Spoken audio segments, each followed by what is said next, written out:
On behalf of CATS, I welcome all the speakers and each one of you to the Play Story session of Festival of Places 2020-21, jointly hosted by Indira Gandhi National Center for the Arts, New Delhi, and CATS. The Festival of Places is an initiative of CATS, a not-for-profit organization working in the area of heritage conservation, management, and advocacy since 2001. We have been working with a vision to highlight local heritage assets, empower local communities, and make heritage conservation participatory and sustainable. An effort such as ours requires technical and financial assistance as well as patronage. You can support and participate in our multiple initiatives and programs by volunteering your skills and contributing financially. Do visit our website www.indiaheritagehub.org or write to us at info@catsindia.org for more details. We at CATS feel very strongly about the dismal state of public spaces in our cities and firmly believe change in the way we think, talk, and use public spaces can only begin at the grassroots by creatively engaging people with places and empowering them to make a difference to the places and spaces around. The Festival of Places is an idea born out of the spirit of volunteerism to come together, collaborate, co-create, and celebrate places that nurture health, happiness, and foster community living. The festival aims to bring people, places, and memories and the interrelationships at the forefront of public discussion. It envisions to investigate places, the people who inhabit them, the collective and individual memories that are integral to places, and present them a new way to leverage discussions on the future of public spaces. The festival provides an opportunity to people for sharing their personal narratives. Moreover, the festival aims to help discover the much overlooked human dimension of spaces.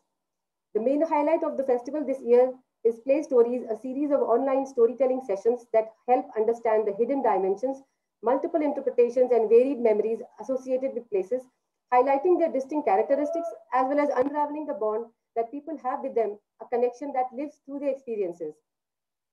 The storytelling sessions by professionals, scholars, and students from diverse fields focused on public spaces have been planned around the theme of exploring memory in places.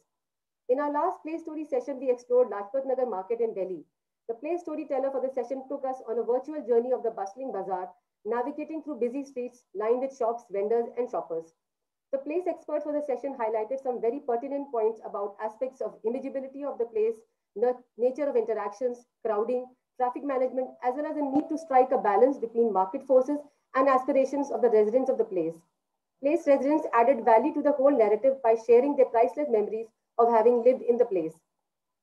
Bhopal is famous for its beautiful lakes and rich heritage. Today, we will be exploring the city and walk through its bazaars, lakes, and monuments and take a deeper look into some of the most important public spaces, such as the New Market and the ones associated with the lakes, and find out what makes them so special. The title of today's Play Story session is Bhopal, Lakes, Memories, and Markets. Our play storyteller for the session, Ms. Priyanshi Shukla, will be taking us around the city and share her memories. The place expert for the session, Dr. Rachna Khare, will take a deeper look into some of the most important public spaces and explore the experiences and memories associated with the public spaces, as well as the connections that people from all walks of life have with the place. Our play storyteller, Priyanshi Shukla, is currently a third-year architecture student in Sushant School of Art and Architecture. She loves to travel and capture places and write about them. She is an enthusiast and likes to explore new things and is always interested in meeting new people. Academically, she is inclined towards subjects like history, theory, and method and design. Our place expert, Dr. Rachna Khare, is full professor at School of Planning and Architecture, Bhopal, and served the institute in several administrative positions like dean and head of the departments Architecture, Conservation, and Landscape. Prior to this, she was a senior research fellow with Jamshedji Tata Universal Design Research Chair at National Institute of Design, Ahmedabad, and taught at Birla Institute of Technology, Mesra. Starting her career in the early 90s as an exhibition officer cum designer in Jawahar Kala Kendra, Jaipur, she practiced for 8 years in the field and then joined academia. She is a dedicated teacher and keen researcher for the last 20 years. She was recognized as inspired teacher by Honorable President of India and stayed scholar in residence at Rashtrapati Bhavan in 2016. Dr. Rachna won prestigious Fulbright scholarship twice with a second Fulbright Nehru selection in 2020 as education administrator. She will avail this fellowship in 2021 with select cohort in the USA. She has lectured extensively on inclusive design all over the world and has many papers in various national and international journals and conferences to her credit. Dr. Rachna is well known as an activist and is a founder member of 3 NGOs called Movement for Intervention, Training and Rehabilitation of Children with Autism, Mitra, Center for Assistive Built Environment, and Arunodaya. We now begin our conversation around the public spaces in the city of Bhopal. I invite Priyanshi to please present her play story. Thank you, ma'am. Bhopal is famous for its lakes and greenery. According to legend, the city was founded by Raja Bhoj and is also known as a city which was ruled by Begums. Bhopal is the capital city of Madhya Pradesh, situated at the heart of the country. It is one of the greenest and the cleanest cities and has a lot to offer. I was born and brought up in this city and have acted both like a tourist and a resident on occasions. The city has lakes, palaces, parks, museums, markets, and memories. Memories that I carry with me and narrate to people about how peaceful and pleasant my hometown is. Hometowns are always close to one's heart. Mine has all of my heart, and here I would want to share how beautiful my city is with you today. I hope you like it.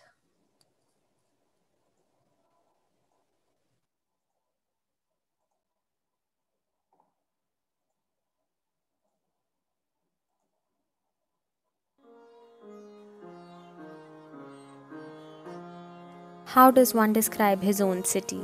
It is so much more than just glory. It is a place that cannot be replaced. It is a feeling that has all the healings. It is in the memories that make the stories. It is its ability that is to bring in stability.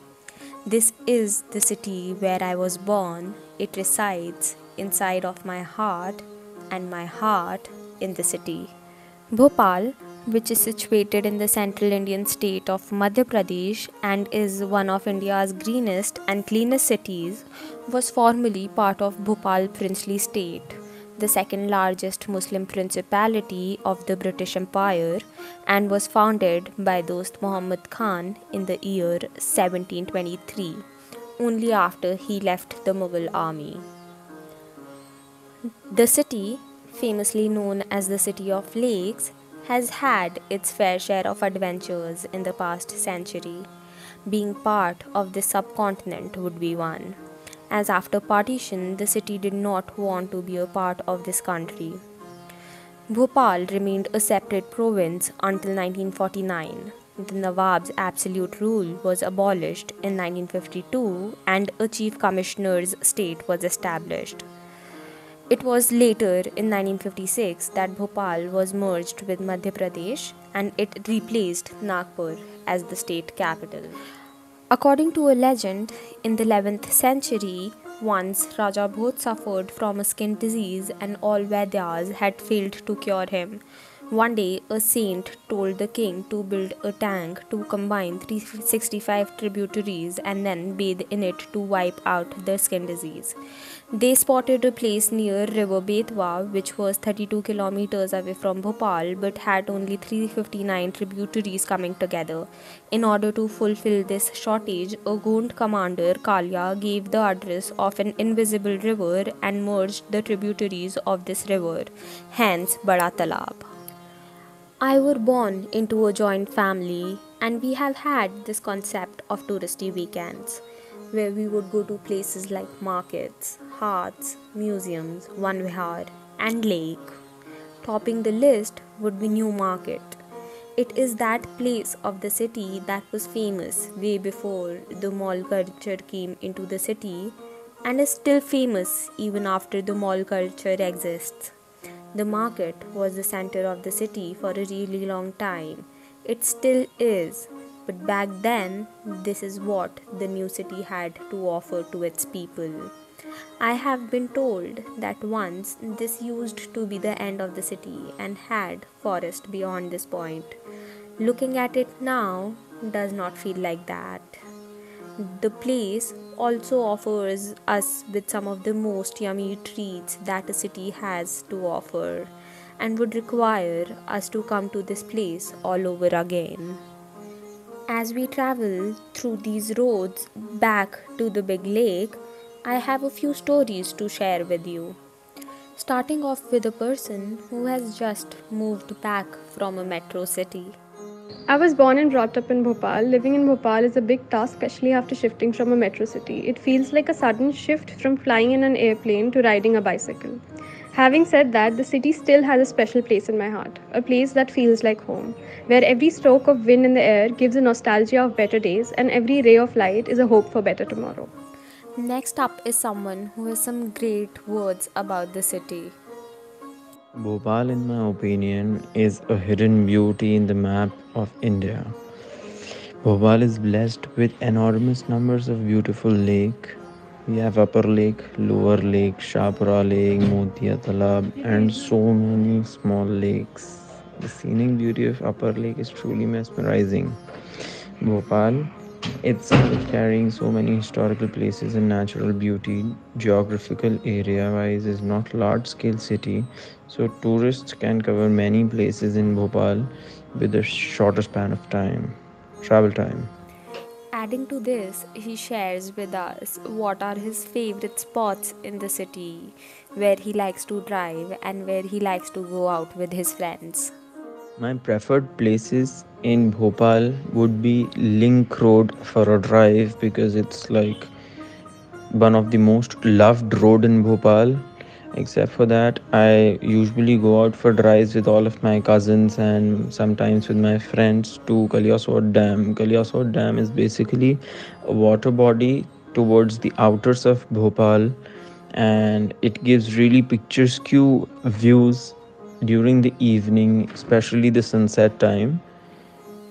Kalyasot Dam here is that invisible river that was told to Raja Bhoj by the Gond commander Kalya.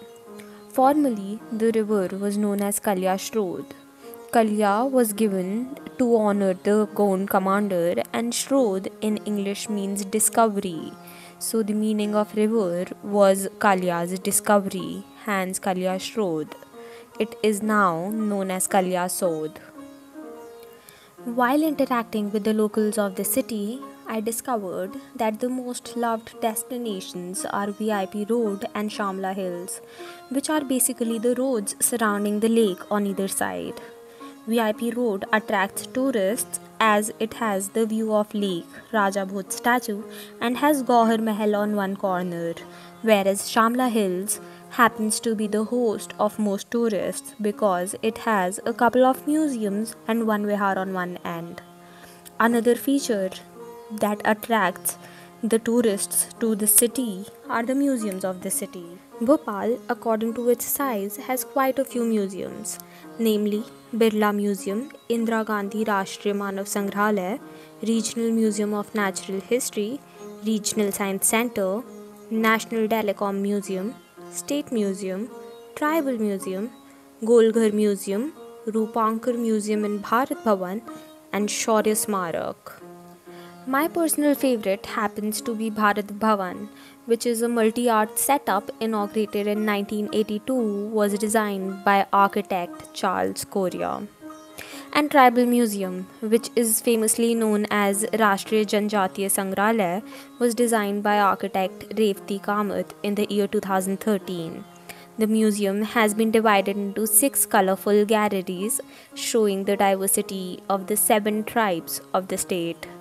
It was constructed by the people of those tribes, providing them income and creating something authentic for the enhancement of the state. As one moves from one gallery to another, he soon realizes that even the transition spaces have been utilized as gallery spaces. It is this feature of the museum that makes it stand out when compared with other museums around the city. It has always been one of my favorites on the touristy weekends list. It allows me to explore something new every time I visit this place. About 12 kilometers to the north of Bhopal is Islam Nagar, which was the original capital of Dost Muhammad Khan's state. The history of this place dates back to the 15th century when this was only a small place known as Jagdishpur. Narsingh Devara was the ruler of this empire and Jagdishpur was undefeatable because of its fortification walls. It was in 16th century that Dost Muhammad Khan had come to India and joined Mughal army. After the death of Mughal king Aurangzeb, he left the Mughal army and came to Malwa. Later in 1715, he attacked at Jagdishpur for the first time but couldn't take over. And to do so, the next time he invited the king to his tent for a friendly talk, where by his clever plans he killed him inside of a tent by pulling the ropes of the tent down. This is how he took over the kingdom of Jagdishpur in his hands around 1719, and it was then that he changed the name of Jagdishpur to Islam Nagar and made the palace his headquarters. Sardar Dost Muhammad Khan expanded his empire in Islam Nagar and therefore is known as the founder of Bhopal state in central India. As in early 1720s, he transformed the village of Bhopal into a fortified city and claimed the title of Nawab. The capital was later shifted from Islamnagar to Bhopal, and the later generations of Sardar Dost Muhammad Khan ruled from Bhopal as Begums and Nawabs of Bhopal. In present time, the fort is left with only three structures: Chaman Mahal, Rani Mahal, and Gond Mahal. Chaman Mahal means the garden palace, which has a baradari decorated with arches and floral motifs, and a Sheesh Mahal with 12 gates situated near the entrance.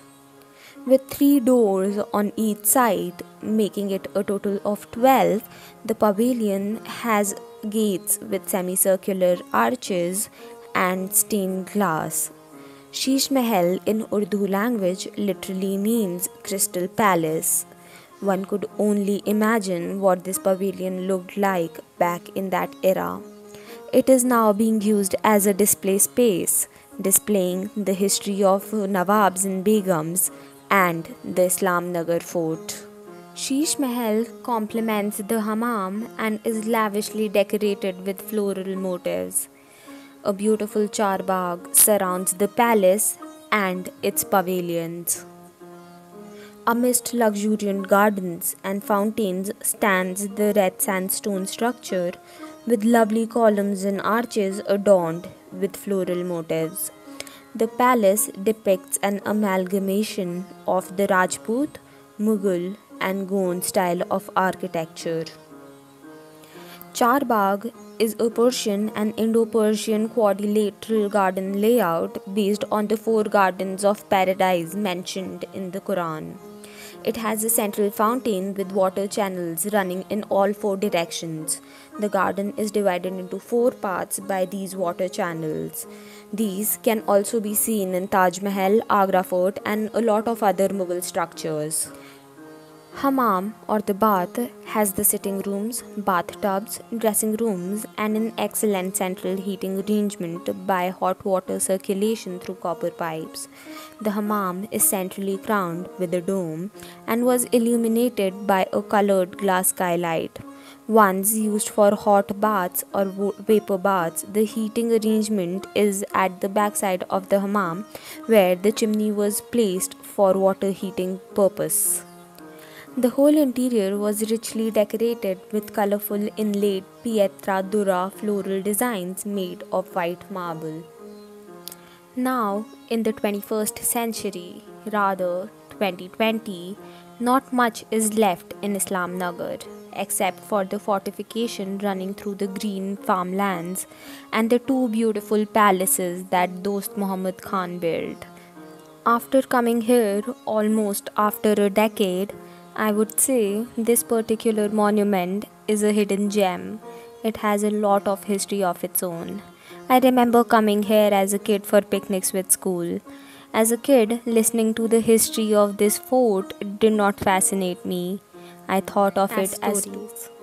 But this time, it was different. I imagined of how the queens would have lived back in those centuries, how the kings would have ruled, and how the kingdoms would have functioned. There is still a lot to be learned, a lot to be absorbed, and a lot to be discovered, as Bhopal has so much more than just greenery. It has birds chirping, lakes calmly sitting, trees standing upright, mountains at a height. Oh, it is such a delight. Bhopal is so much more than just a capital city. It is clean, green, bright, and a sight. Oh, it is such a delight.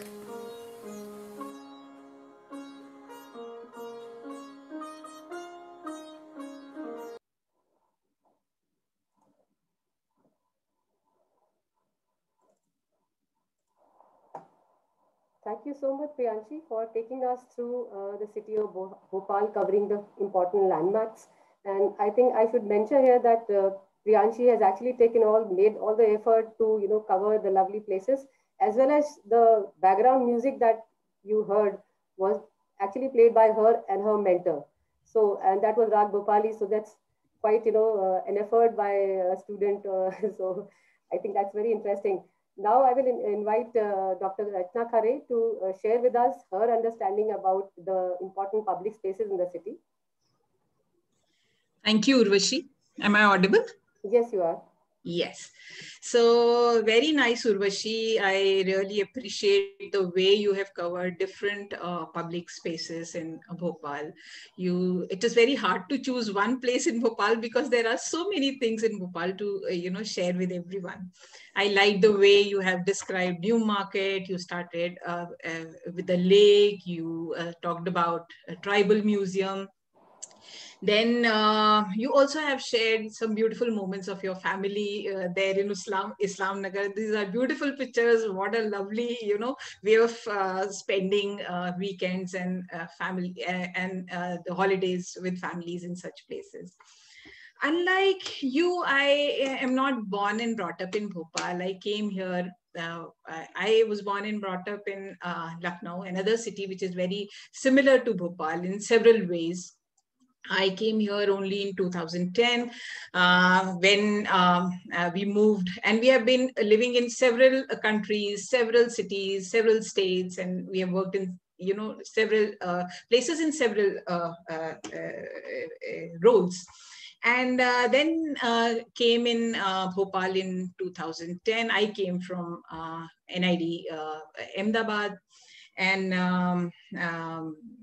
I will connect with what you have shared with us, and let's see, if we can tell our friends, those who are attending, and we can share our experiences of the places of Bhopal in here. So like you, I also had difficulty in choosing one place in Bhopal. So I have shared some of my favorite places. I'm not, when Urvashi told me to speak on Bhopal, I said that I'm not an expert of Bhopal, but I will try to share my experience more as a user and academician. For us, being in SPA Bhopal for about more than 10 years, we have done several studios, several academic exercises in different parts of Bhopal, and I can share my experiences as academician, as user, and as architect who look at these spaces with their own, viewpoint. So I'm going to share my experiences. Like you, I'm going to talk about the city, the story of the city, and also will share some of the experiences in some of the public spaces in Bhopal. So I'll share my presentation, Urvashi. Yeah. Yes, please. Yes.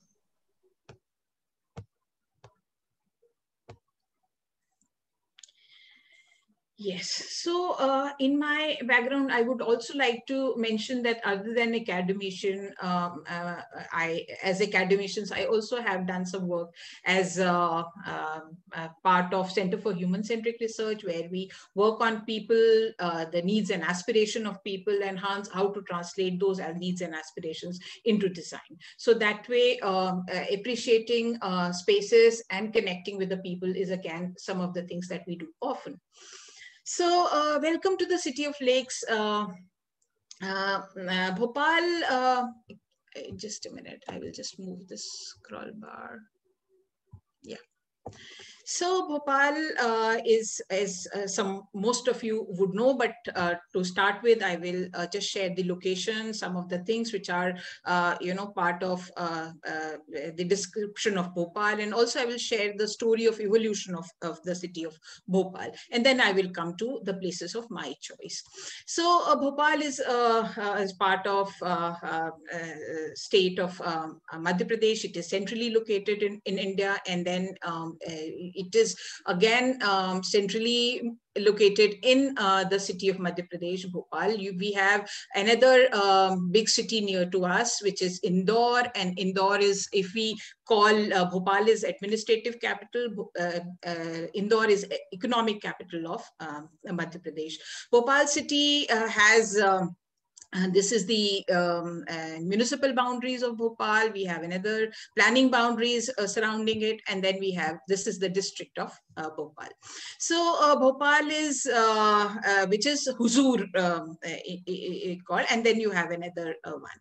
So Bhopal is called City of Lakes. It is one of the 21st fastest growing cities in India. Bhopal is 20th largest urban agglomeration in India. It is a part of, located in Malwa Plateau, just north of upper limit of Vindhya mountain ranges. If we, just a minute, it's not moving. Yeah. So if we see the evolution of Bhopal, then as Priyanshi said that, and she shared the story of legend of Raja Bhoj. Initially, we hear, or we have some prehistoric remains which are found at Shamla Hills, Lal Ghati, and Dharampuri in Bhopal, and then the way we see modern city of Bhopal start with the formation of Upper Lake. So this is the Upper Lake, and then Upper Lake is formed by the bund which was made by Raja Bhoj. This is the, I have just divided the time period, and I'm talking about the evolution of the cities in those time periods. So in 11th century AD, at that time, this bund was made and this Upper Lake came into being. Then in around 12th century AD, some of the structures which are very important came into being, and then we see the for the construction of Sabha Mandal, a center for learning built by Rani Shamili. And then we also have Kamlapati Mahal next to the bund. So, and around from 17 to 1730 AD, we see the formation of Fatehgarh Fort. Here you can see the fortified cities. Can you see the cursor? Yes, we can see the cursor. Yes. So here you see the formation of fortified city, and then which is Fatehgarh Fort. And here you see the formation of Lower Lake, and then which came in between around mid 17th century. And then we see gradually when the city started further expanding, we see the Jahangirabad fort coming in, which is Jahangirabad coming in, which is near the lower lake, or the smaller lake, and you see Jahangirabad. And then you have that fortified city, Fatehgarh, which is already there. Then the city started expanding further with some of the monuments which were being constructed by then Nawabs and Begums. And then after that, after independence, we see some of the major campuses coming in, which are BHEL and other such places, and the city expanded towards the Hoshangabad side. And then it's kept on expanding towards the Hoshangabad side, where you have TT Nagar, BHEL, and several other places in here. And today, when you see the city, it is, and this is another map of 18th century. Here you can see, and just a minute. Yeah, here you can see the Fatehgarh Fort. Here you can see the Shahjahanabad, and then near this side you have Jahangirabad places. And there is another most noted phenomena in Bhopal history is the rule of Begums. Around more than 100 years, we had rules of women in Bhopal, which is to be noted and which is to be appreciated in the context of the city. There are several important monuments and several major places which are near the city of Bhopal. We have different monuments which you can see: Tajul Masajid, Sadar Manzil, we have Bharat Talkies, we have Jami Masjid, and several other Kamla parks. Then you have several other parks like Kilol Park, Firdaus Park, and a lot of other major monuments which are there in here.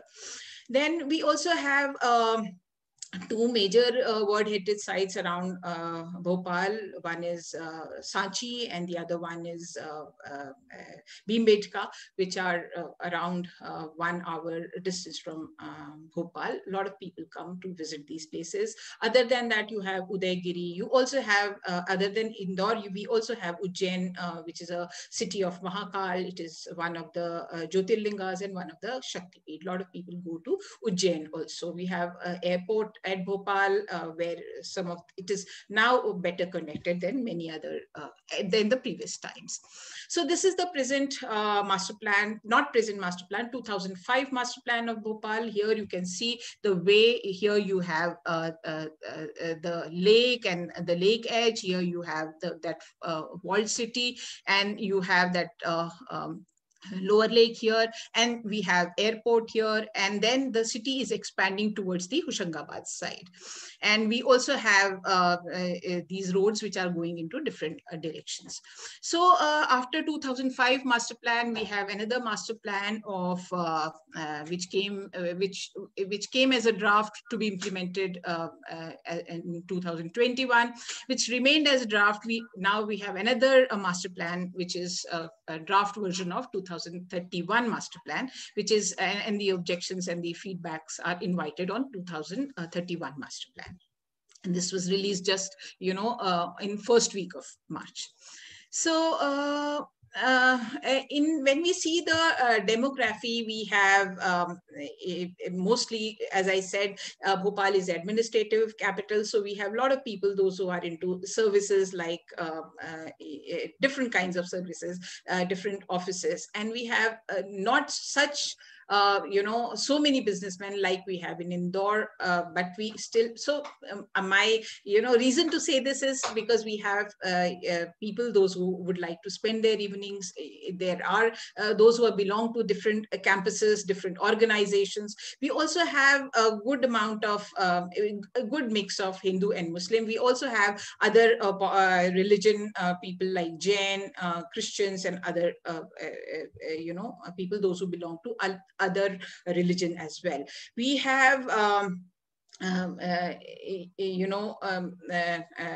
when we see the majorly people are urban in the district of Bhopal. When we talk about people as such, then it is important to know some of the things about the people of Bhopal. It has a wonderful mix of culture and influences. It has a bustling energy city life, and is known for its festivals, cultural life, and sporting events. Overall, Bhopal offers a relaxed lifestyle with all convenience of city living.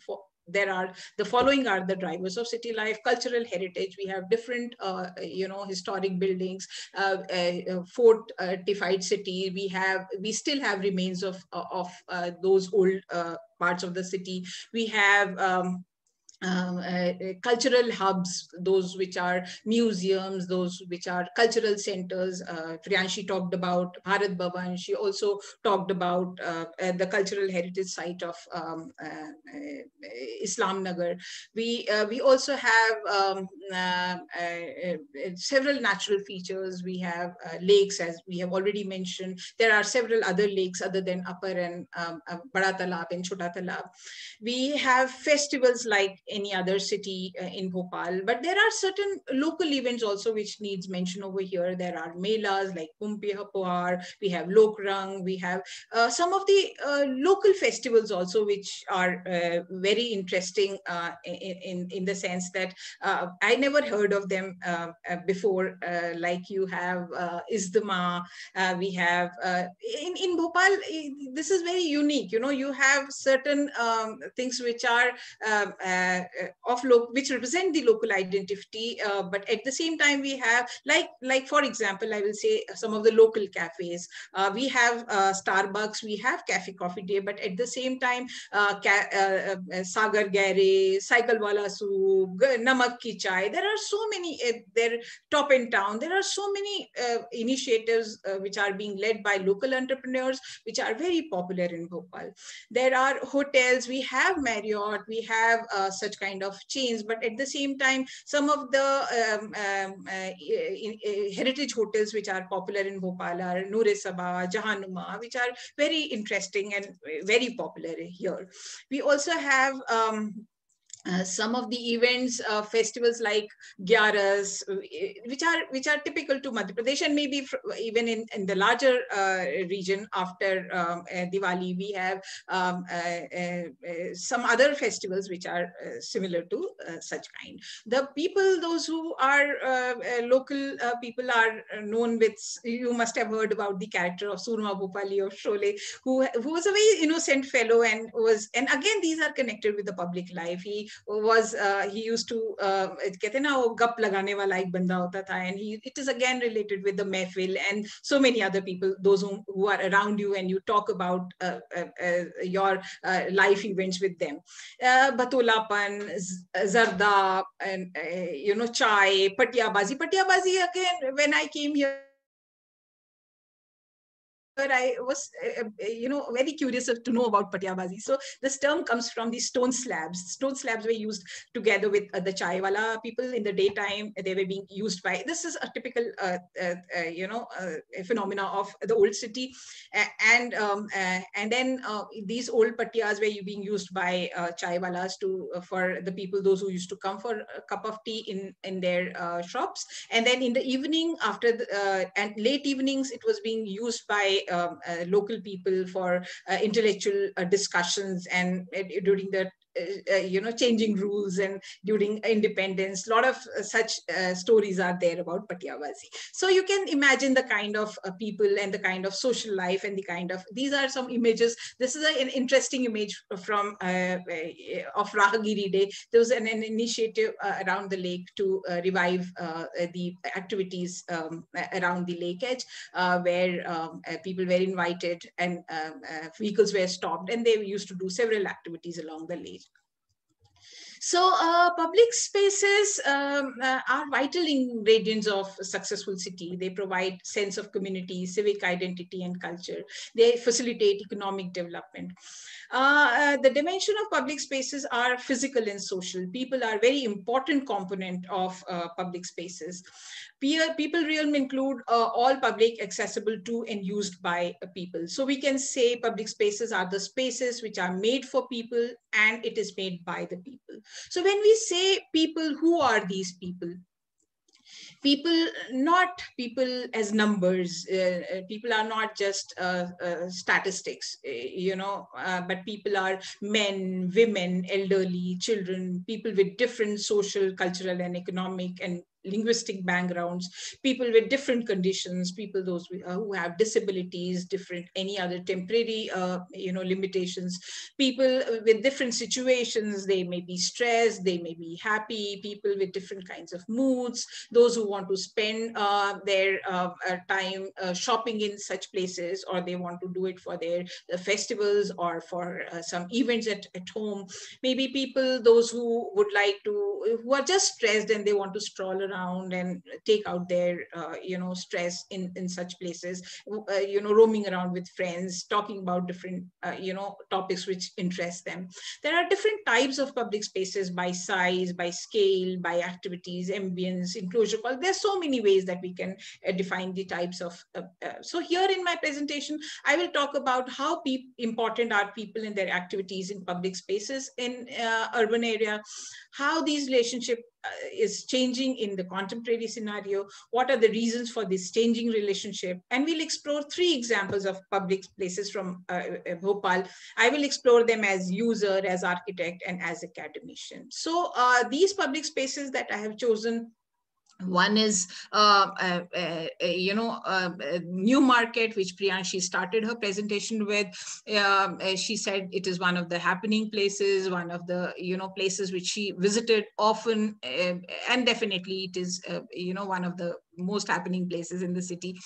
And then I'm going to take another, unless and until you talk about, lake, you are not talking about Bhopal. So I will take another public space, which is the lake edge of Bhopal. The third public space, unless and until again you don't talk about the heritage, you are not talking about Bhopal. So I've taken the third public space, which is Chowk Bazaar, which is part of the Fatehgarh. So I will start with a New Market. New Market is centrally located, and it started as in 1960, with by the approval of Planning Commission. So in 1960 there was one. This was the this colonnade was constructed as a formal space, and then the shops were around it, and this was the space which was meant for the informal market. Later on in 1970 to 80 decade, we had this colonnade with shops, but then these were basically the platforms for the informal things. And then some of the formal shops coming up with some, pedestrian access, plus together with some of these platforms were left for the informal market. Later on, we had more such structures coming in the market in the decade of 1980 and 1990. In around 2004, the parking was segregated, and these spaces mainly became pedestrian spaces, and a lot of parking spaces were segregated from all around, this. And now you see the market like this in today. So in case to understand it better, let's see what all we have around the New Market. We have several buildings which are office buildings, which are commercial buildings, police stations, and several other buildings which are around this New Market. We also have, when we see the built up spaces, this is the entry to New Market. And then we have some open spaces which are basically for public interactions, and these are the spaces. You have parking all over this place also, but majorly the parking is being segregated in this patch, but people enter from all other directions. So you can see these parkings. This is this major parking of Roshanpura. Then you have these parkings along the road, and this is another parking which are along the road.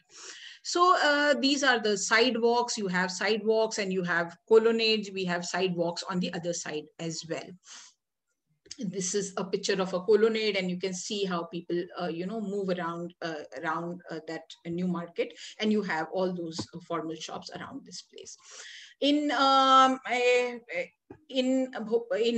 New Market, we have different. It's basically a commercial area in master plan, and you will see retail shops, go downs, informal markets. We still have some informal market patches in here, and you have mixed use. Earlier, it was basically when this colonnade was formed. It was initially this colonnade were shops, and on the upper floors they had residences. But now most of the places are getting changed, and people are taking the upper floors also for the market.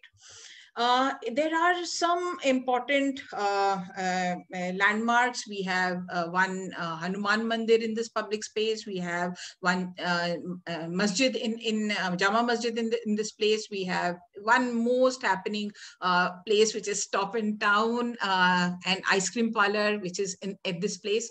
And you can, this is the Roshanpura Charaha. We have a lot of other shops also, which are interesting shops, and people do visit all those, like Mriganayani, you have Fab India, so many other shops near this place. So these informal markets that you have here. So basically the patch, which was initially the entire central patch was meant for the informal market, but now you have these informal markets limited to such places, and these hawkers are sitting with small goods in these places. Mostly the buildings are ground floor in the central patch, and you have G+3 buildings on the edge. We have different kinds of shops in Newmarket. We have eatery, garments, stationery, footwear, cosmetics, all kinds of shop in here. But with a survey, we realize that most of the people, those who come, are coming for the eatery or garment, or most of the such kind of shoppings. And most of the people are spending somewhere around 1,500 to 1,000 rupees for all kinds of, on an average. There are people, those who are doing major shoppings, but most of the people in smaller groups are coming for small shoppings also. So most of the people, when we did this survey, we realized, as academicians, we do this in Newmarket has been interest for several studios. We had B-Plan studio, we had a second year design studio, we had urban design studio. We even have one PhD scholar who finished his PhD now, who was working on different public spaces in market places, and he also was involved in these places. Other than that, we also did accessibility studio. We did inclusive design simulation exercises in here, and we realized that that a lot of people, those who are coming, are people in between the range of 18 to 35 or 35 to 60. Many people, those who are above 60, don't prefer to come here. And same is when we saw the female segregation, that above 50 and less than 18 are not coming very frequently. Some frequency of the visit, most of the people, a lot of people came, daily or weekly. We had people, those who came monthly also, but a lot of people associate themselves with the spaces over here, and they come on regular basis to Newmarket. People come in the smaller groups, in 2 people, 3 people, 4 people, 5 people. People also come alone, but a lot of people are coming in groups. We have male and female. It is being visited by male and female almost equally.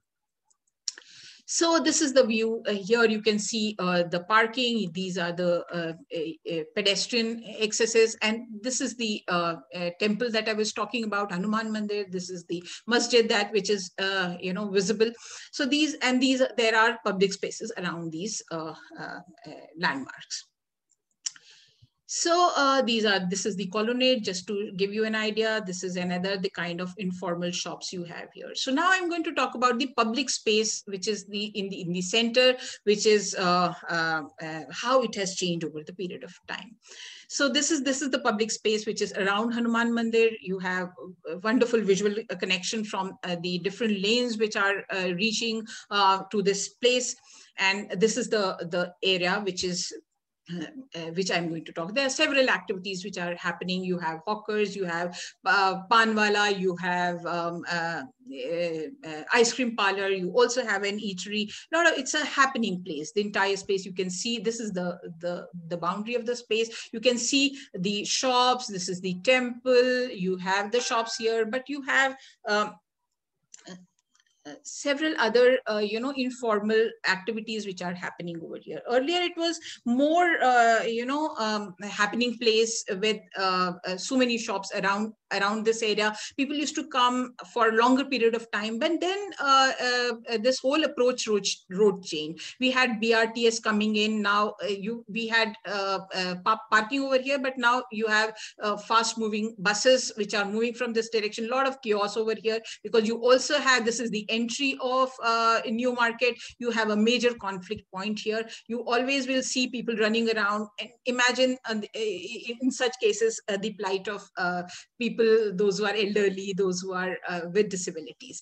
And also we did one second year studio over here, and then there was a big subway came over the period of time.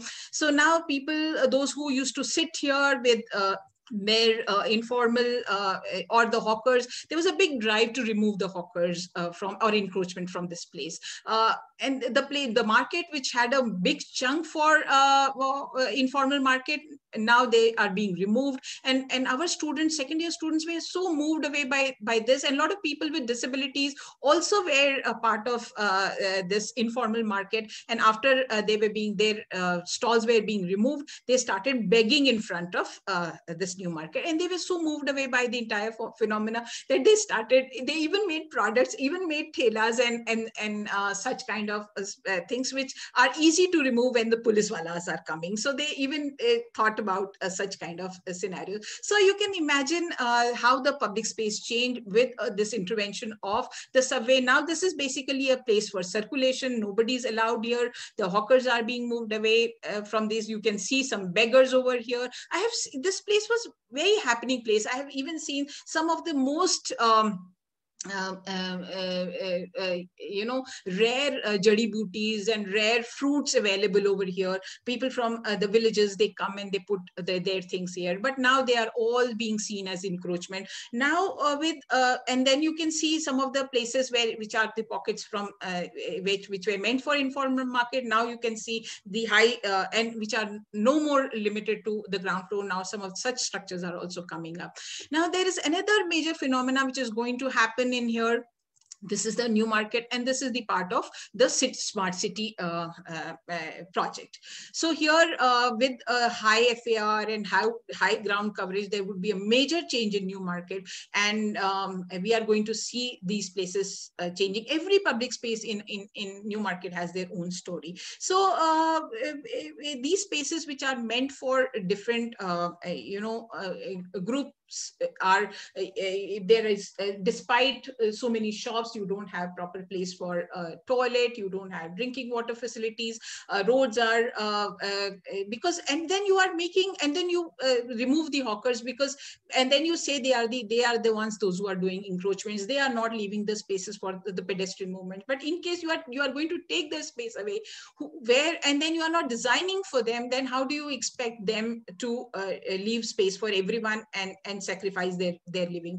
So that way the spaces have to think about each and every participant, those who are vulnerable, those who don't have power to influence the design and planning process. They are not just numbers, they are people, real people with real problems.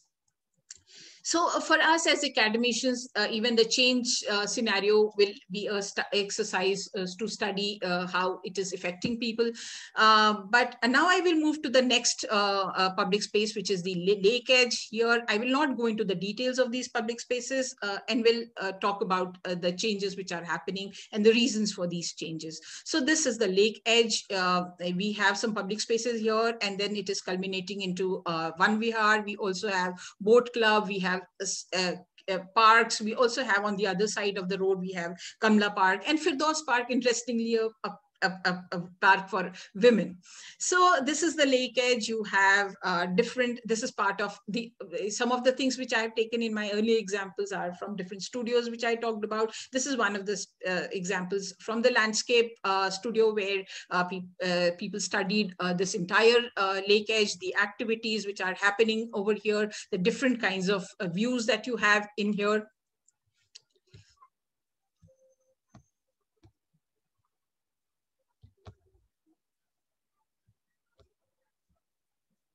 Yeah, so different kinds of things which are happening in here. These are the entry points, but now with high traffic, you can see some of the conflict points at the entry, and this huge traffic. There's another a big bridge, which is Raja Bhoj Bridge, which has come up, and some of the unchecked service water drainage is going into the lake. The lake is also, catchment is also being affected by, some of the illegal construction.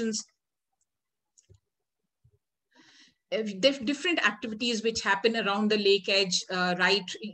Priyanshi also talked about Bharat Bhavan, which is located here. There are several activities which are happening. Other than that, here also hawkers play an important role. A lot of eateries, lot of things to do are related with the hawkers. You see boating activities, you have different other activities around this lake edge. There is non-uniform distribution of the activities. The environment is mostly secular. A lot of usage is actually season oriented. There's not much shaded space in there with you have rains. Again, the problem of toilets, drinking water, all kinds of such problems are there. Accessibility is something of people with for the people with disabilities is something which is not even being considered, even if it is being done in some of the pockets, like in bus stops and other places. There's no continuity for elderly. There's no considerations for the height of the pavements where people can actually come out of their houses and walk.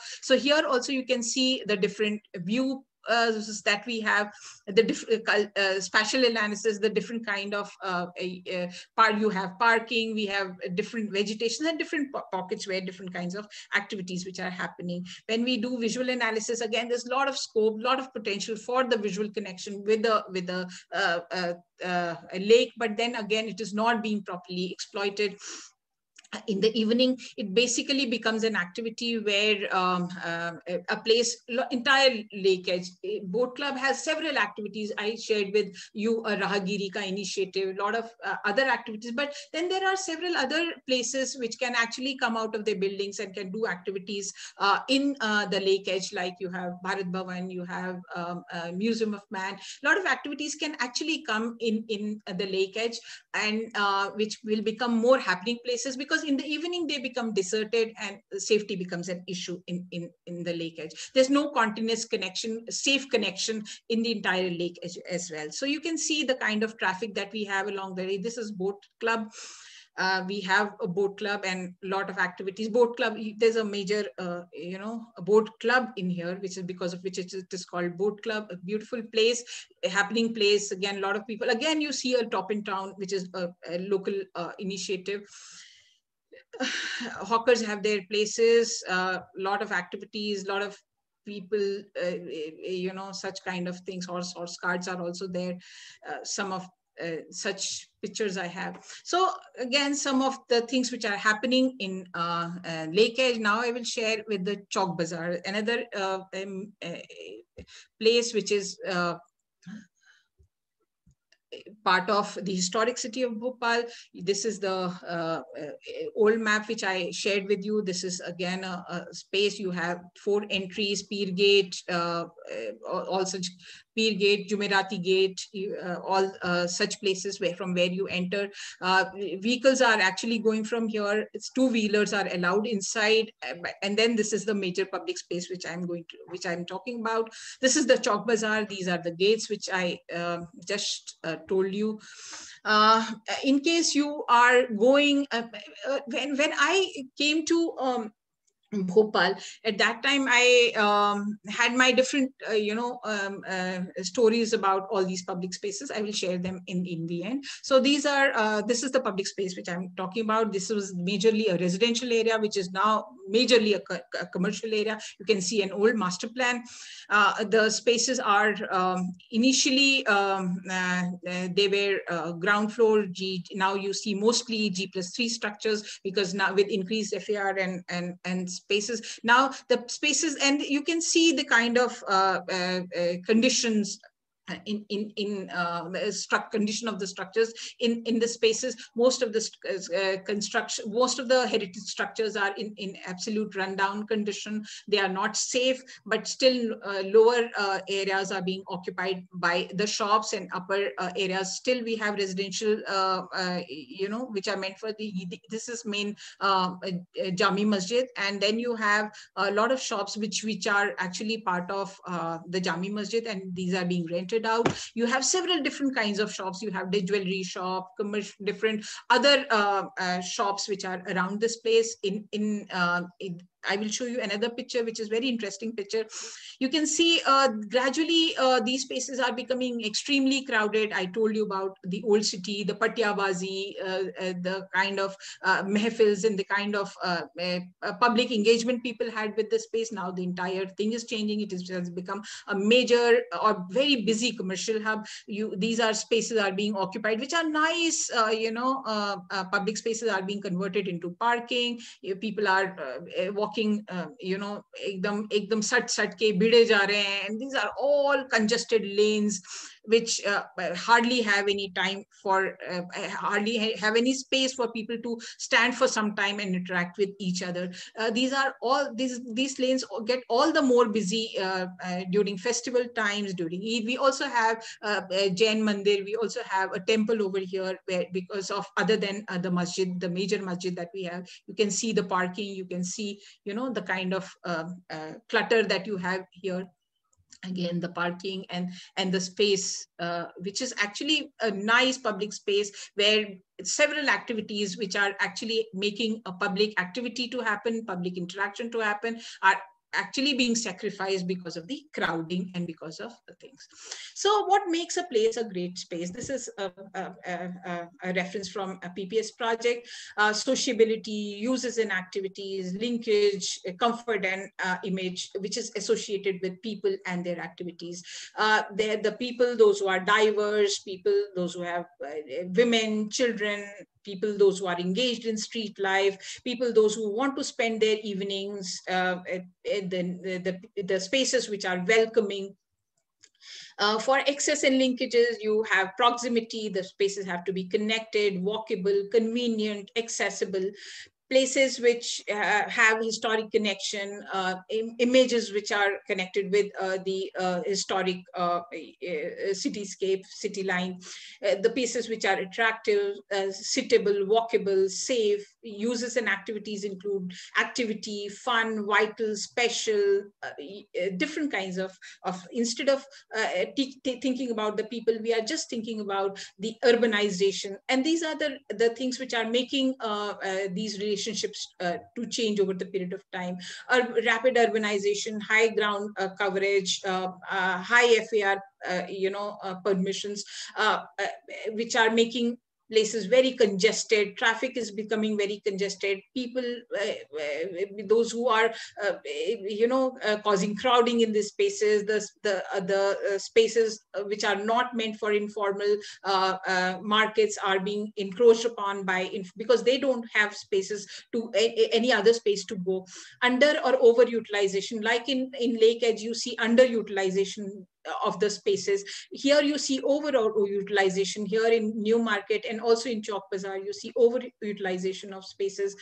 Unplanned urban development, which is creating conflict points, as you might have seen in the BRTS corridor, which I shared with you, and another Raja Bhoj Bridge, which happened next to the lake edge. So a lot of conflict points are being created. Lot of lack of sensitivity for natural. We have so much of natural, so many. Lake is just USP. You don't see such kind of things in most of the cities in the country, but we don't have the kind of sensitivity which is required to deal with such natural resources. We don't see that sensitivity. I shared about the catchment. I also shared about some of the pollutants which are going inside the lake. Lack of infrastructure. We have so many people, but we don't have infrastructure. We don't have walkway. We don't have places for elderly. We don't have amenities, toilets, and drinking water facilities for shopkeepers, for people, those who are visiting these places. We don't have seats. We don't have, shaded spaces where people can sit when they are tired. Exclusion of vulnerable groups is very much there. They don't have power to influence the policies, and they are being excluded from such initiatives when they are taken. Lack of maintenance in Chowk Bazaar, in the structures or in New Market. Lack of financial support. They are not self-sustainable. Increased private. These are being driven by the desires and aspirations and the greed of the people, those who are involved in the lack of ownership. They say, okay, ye to hai je whose place is this, who's taking the ownership of the place. There are market or the associations, but then where are the associations of the citizens, those who can actually talk about the rights of the people? So Henry Shefroy used the word convivial for a successful public space. Convivial is defined in dictionary as festive, sociable, jovial, and fond of merrymaking, usually referring to people. He says without such convivial spaces, cities, towns, and villages would be mere accretions of buildings with no deliberate opportunities for casual encounters and positive interaction between friends or strangers. Public space is a place where people like to spend more time not doing anything special and enjoy the surrounding. Imagine, is this possible in Chowk Bazaar or New Market? So there are all those spaces where we spend time, जिसको सुकून कहते हैं. तो सुकून का ये शेर है, तो मैं जरूर कहूंगी कि सुकून तो है ही नहीं इन सब spaces में. Everybody is just these are so crowded and people just, पहले तो जब कोई भी होता था, जैसे मेरा ड्राइवर अब आज कभी भी कोई चीज होती है and I say that I want to buy this, and as soon as he says that you are supposed to go to Old Market to buy this, I say no ways, I just drop the idea of buying it. Whereas when I came to Bhopal in the lake edge, I will just share the story. When I came here, we had choice of staying in either in Ahmedabad or in Bhopal. So I was in NID and my husband was here in Bhopal, and we didn't know where to really make our house and keep my son. So we were exploring both the cities, and we came here, and on one evening we just went to this it was somewhere around 15th August, I remember, and we came to and we went to this lake edge near Boat Club, and it was around 15th August, so a lot of patriotic songs event was happening in lake edge, and the weather was so beautiful, and lake was, and immediately in that moment we decided that yes, we are going to make our place of stay in Bhopal. In New Market also, I remember when I came first in the middle of night, one of our friends who came to our place, he said कि चलो पान खा के आते हैं, रात को 12:30 और 1 बजा होगा. And we said, अरे where do we go in the middle of night? And he said, there is a pan shop in New Market, I'm sure it will be open. And we went there.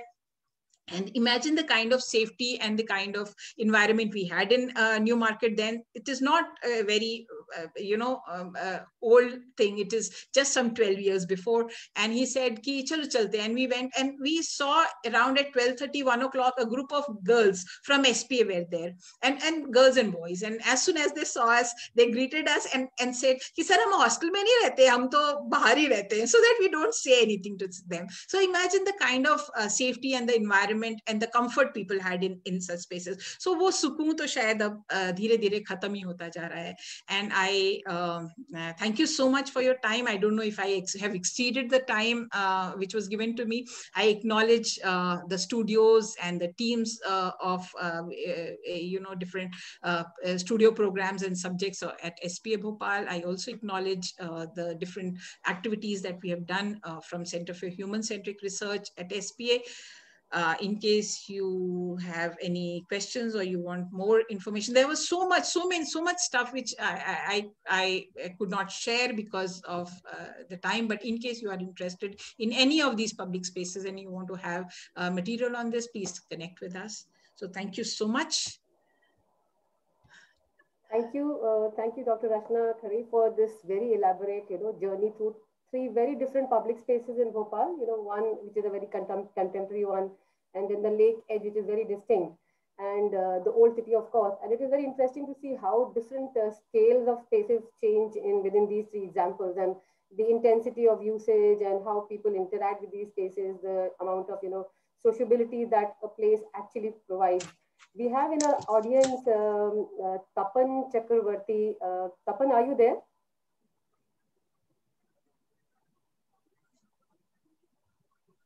Yes, I'm here. Hi, Tapan. So Tapan also actually has grown up in Bhopal and was interested in sharing some of his very personal memories. So Tapan, can you just take us? We are running short of time, so can you just take us through your part of memories in another 5 minutes or so? Yeah, fine. Yeah, My dad moved to Bhopal when I was the year I was born, and so that was 1960. I think that was the time when BHL had just about begun. And so I remember, I mean, so my childhood. So because BHL had just begun, my grandfather was very interested that I should be going and not going into a school which was in BHL at that time. Most of the schools were, very in a temporary structure, etc. So I was moved bag and baggage to Lucknow. But summer holidays and winter holidays, I was in Bhopal all through, and I have fantastic memories. So I still remember how people in BHL area used to call, they used to call ye BHL hai, and the other was called the city. So we used to always call Bhopal as the city.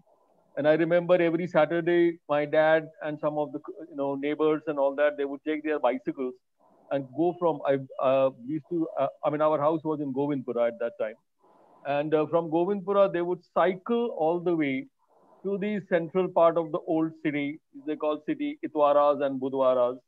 And they would pick up whatever food, including fish at that time, and would cycle back. And I still remember, I mean, just a few days ago, I think I was just talking about it that from the station, the only transport we had all the way to BHL was a Tanga. And we had so the Bhopal railway station. The moment you came out, it was I mean, today you have Ubers and taxis and whatnot. You had tangas and tangas and tangas because the Bhopal is too undulating a landscape for rickshaws. The cycle rickshaws did not exist as it used to be in Lucknow where I was studying. So Rachna, I am also I Yeah, do also have a same link with. pinch. So in Lucknow, the railway station. So I would go to the railway station in a in a cycle rickshaw, take the train which used to get cut off in Jhansi, come to Bhopal, and they would get and then I would get a Tonga.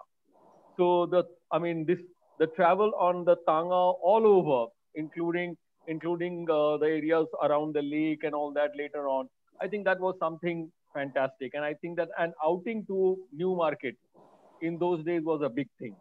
Yeah, yeah. But one of my fondest other memories is that I got into football and hockey because of Bhopal. I still remember that in Bhopal, near the Nagar, I think Palika or wherever that, this in the edge of the old town, there was this huge plaza. I think today it was become a parking area and all, where every morning, somewhere around 4:30, 5:30, depending on the season, a lot of players used to practice there on that hard surface.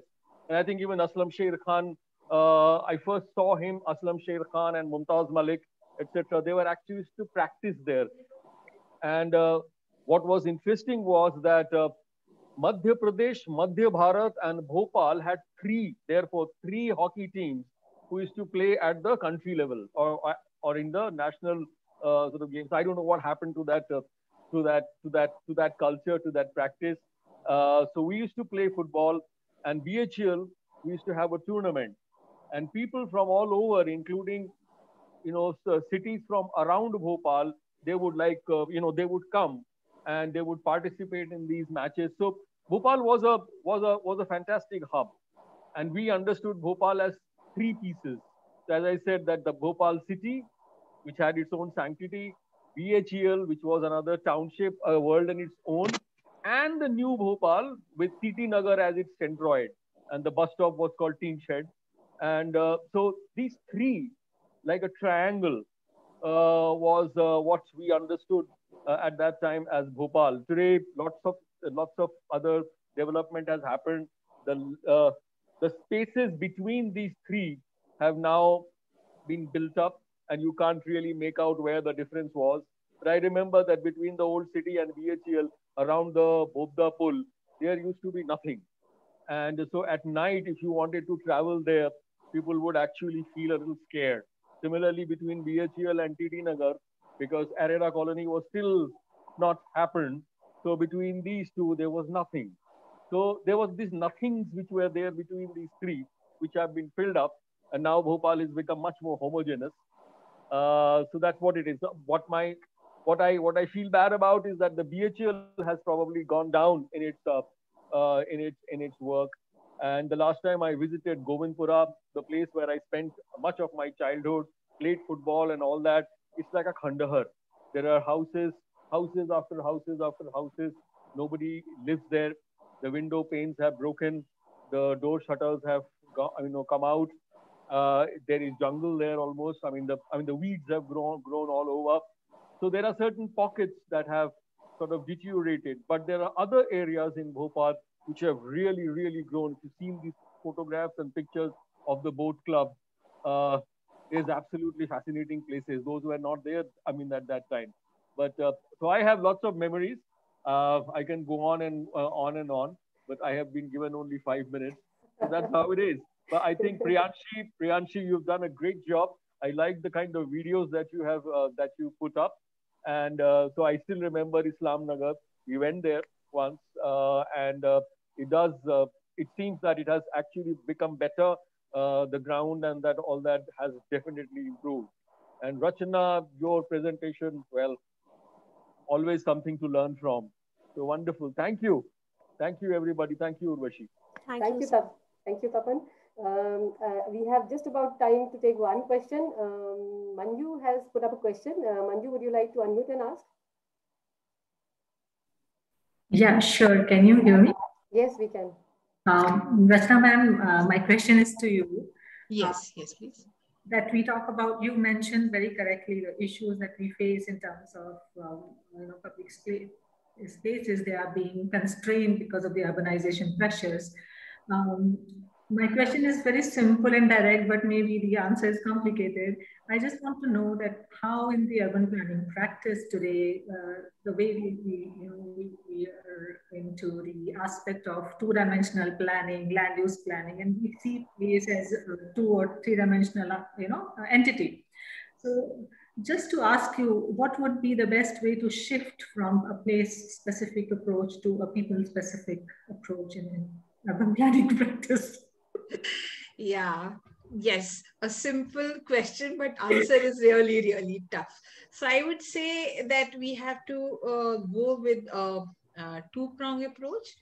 Maybe sensitize policymakers for the people's needs, desires, and aspirations, to make them understand that yes, you should not see them as numbers. My uncle used to say that jamhuriyat हुक्मरानी का वो तरीका है जिसमें आदमियों की गिनती तो है पर वक्त कोई नहीं. So basically, when you are seeing, why are you seeing them as numbers? Why are you not seeing them as some individuals, those who have their own desires?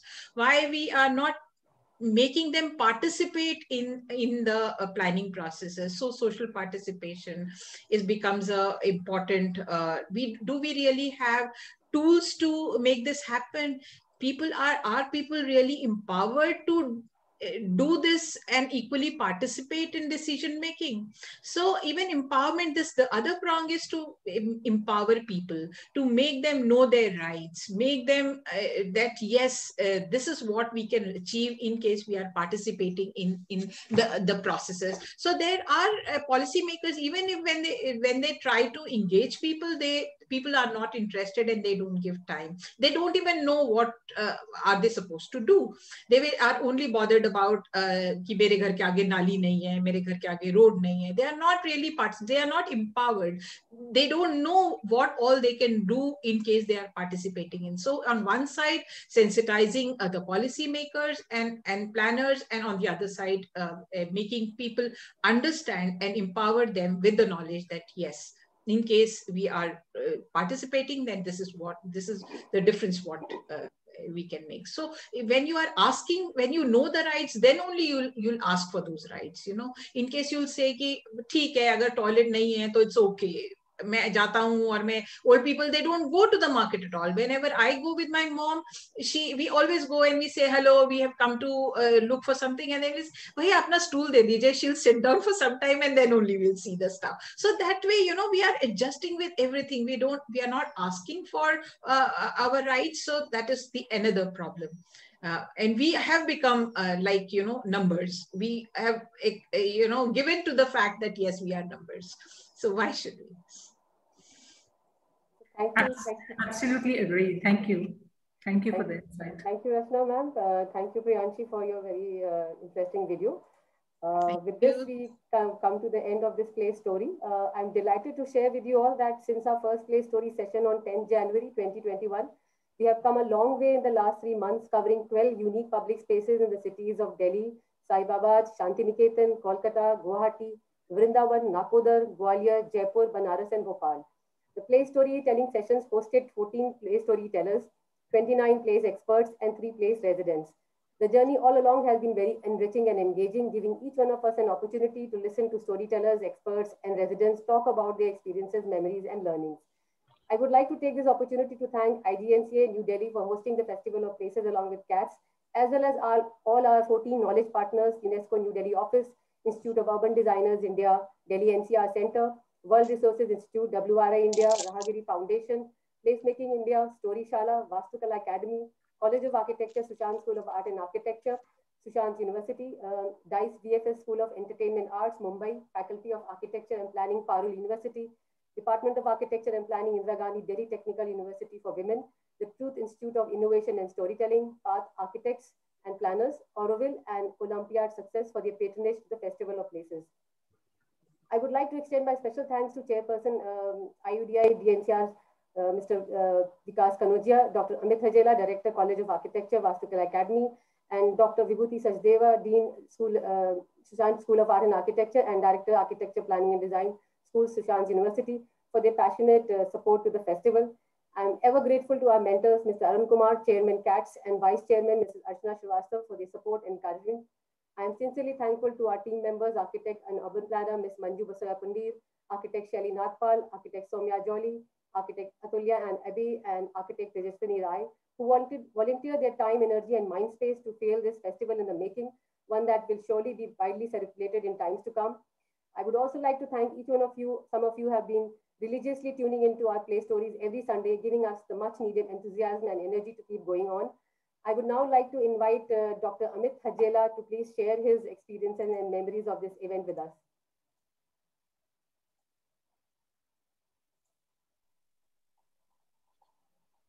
Good evening, everyone. It's yet another engaging Sunday, and there could not have been a better celebration of public spaces that we have witnessed over the last 3 months. And I'm grateful to CATS and IGNCA for creating this platform where we could share our memories of different cities, our associations with our places, the childhood where we would have spent our lives, or maybe our associations with the cities where we have grown and spent our time with our friends during our education, and probably bringing in different perspectives to a particular place within a city and how this has transformed over a period of time. And probably we are seeing it from the lens of different generations, and how different generations have perceived these public places in different ways. I think it was a wonderful opportunity to engage with some of our friends, colleagues who have contributed to this great event, and share their experiences with all of us. And many of them were very nostalgic because we could relate ourselves to those places in very many ways. These perspectives that we could hear from people, some of them were very tangible, and at the same time, many issues were very intangible. But then all of them were very close and dear to our heart. And probably such events and such discourse on public spaces in public arena are much needed, much required. And it is a great platform that has been created. And I'm so grateful to CATS and IGNCA for giving us this opportunity to be a partner for this event, and probably listen to some of these wonderful stories. So I look forward to more such events, and there has been a great energy which has been demonstrated by the team of CATS in bringing this entire event together very meticulously. And I look forward to our association with you in future. And I'm sure such discourses would lead to a very, very well articulated thought process on Indian urbanism, which is much needed. And probably if we also invest into documentation of these adequately, probably they would become our instruments to base our future discourses on this subject. So thank you very much, Urvashi, for hosting this wonderful event, and all the members of CATS and IGNCA who could create this platform for all of us to share our views. And I look forward to more opportunities in future. Thank you very much. Thank you, sir.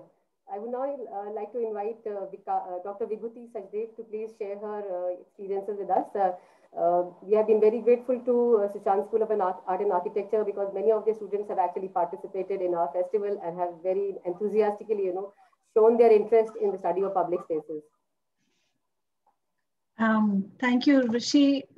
Firstly, let me congratulate you, Urvashi, for the dedication and passion and the perseverance with which you conducted this entire festival, and relentlessly kind of stayed focused and, were a constant source of energy for all of us. So many congratulations to you, personally. And of course, you had the support of the institutions and, and we were very happy to be part of that support.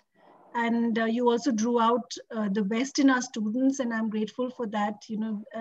For them to have a platform like this is really priceless. What you created was a platform where people from at different levels of academic engagement could come and share their stories, whether they were students or academic scholars, people in administration, public policy. So I think this is a very unique platform, and I hope you will retain it and take it forward. And of course, you have, in this string of places, you have dealt with iconic places.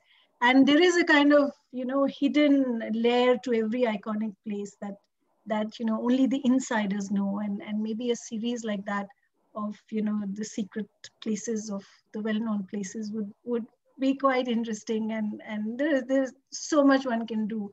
But this is such a great start, and many congratulations to you and your team. Thank you.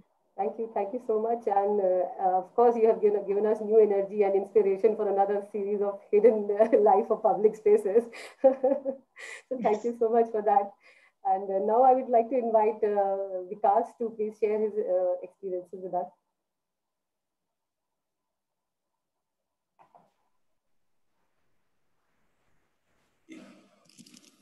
So hi everyone, and accolades to you, Urvashi, for making this happen and taking this forward. I remember it was in August last year when we were discussing and debating about this whole event and how to take it forward. So I think it has been really good, and congratulations to you, your team, CATS, as well as IGNCA. And this is also on behalf of IUD, I also like to thank all of you for engaging all of us and our various experts on different panels for different cities. And every session has been so unique, and in every session has showed us how much culturally strong, how much memories every place in our cities there is. And there are maybe through these 12 sessions we have maybe covered few of the states of India. But you can see the diversity which exists in our country. And that diversity, if we can extend it in the next few sessions and take up those states which we may not have taken, maybe in these sessions, it will be wonderful to, cover this holistic, view of this whole country. So I would really, suggest that we can maybe take this forward in those, next sessions which are possible in the next term.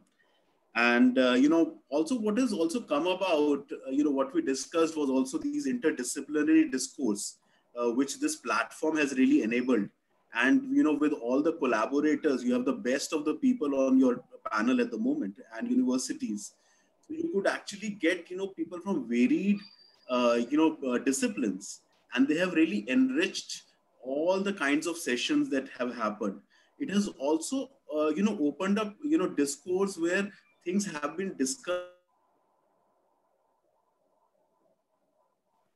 which is so important in today's time. I remember Lajpat Nagar, there were experts who had very, very different kind of a viewpoint, but they were actually right. They were absolutely right in giving their viewpoint, which was so diverse in nature. So it was very nice. And as part of this engagement, what has also come about is, the students are really making their presentations today at a very, very different level using different kinds of technology.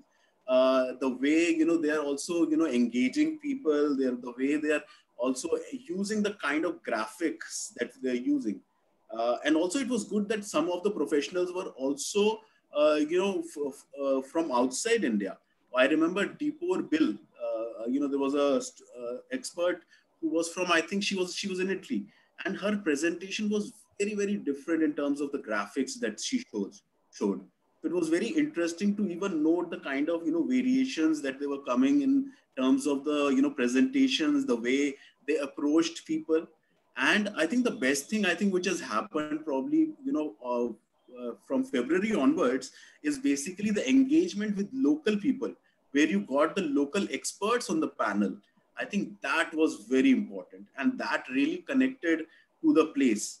And very, very different kind of a viewpoint. The people from Gwalior, the people from Lajpat Nagar, amazing, kinds of things that they added from their memory, and something, which we will never even get to know, because they had lived in that kind of an era. So which was very, very enriching, I think, overall. So all in all, really great, and really glad, from IUDI to be part of this. And thank you so much. And we are looking forward to the next one. I don't know what I'll do next, next week at 5 p.m. Thank you so much, Vikas. And it was indeed, very supportive of you to help us access and reach to the best of the experts. We are very thankful to IUDI, the NCR Center. Um, uh, with this, we come to a pause in the play storytelling sessions and come to the close of the first season.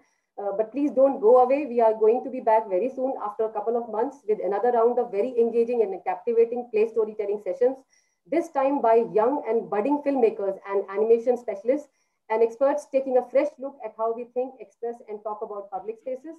We will keep you posted regarding our next season 2 of play storytelling sessions. I personally thank each one of you for your participation and support to the Festival of Places. Before we end, I would like to invite, a few of our team members who have been, relentlessly working with us to run this entire show for the last, 3-4 months. I would like to invite Manju first. Please share her experience over the months. Thank you, Urvashi. It's been a great pleasure. I had never, when we started with this, we were slightly hesitant. We were, creating new sort of ideas, platform, how it will be. And now, as we look back, it has been a tremendous journey, and couldn't have asked for more. We've got overwhelming response from all over the country and even outside.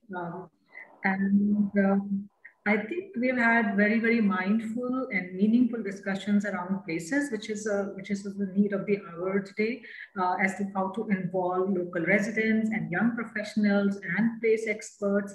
And this particular platform just burgeoned itself into a very, very interesting platform. And I guess how young storytellers share their personal associations, their memories, and they connect with places was tremendous. And how experts sort of brought about the conversation to a very different level, where we could even discuss the issues, we could even discuss the solutions and problems, and be it ecological perspective or cultural perspective, or the ideologies around socio-cultural sensibilities, to treat a place and experience it with a different lens. So yes, I mean, very briefly, it's been a very fulfilling journey, and we are looking forward to the next session, next stages. We may call it season 2, with a different set of youngsters and place experts in line, and we will carry forward the same energy. Yeah. Thank you. Thank you, Manju, for all your support. You've always been there for me. Now I would like to invite Atulya to share her experience. We have been Atulya has been our creative writing expert, and she's been there with us for the last 3-4 months. Atulya. Hi, thank you, especially thank you, Urvashi ma'am, for this opportunity, for giving me this opportunity. And for more than half a year, we've been working on this, and it's been a great platform to spread this importance of the public spaces to such a large audience. And like ma'am said, that to make them aware of their own rights.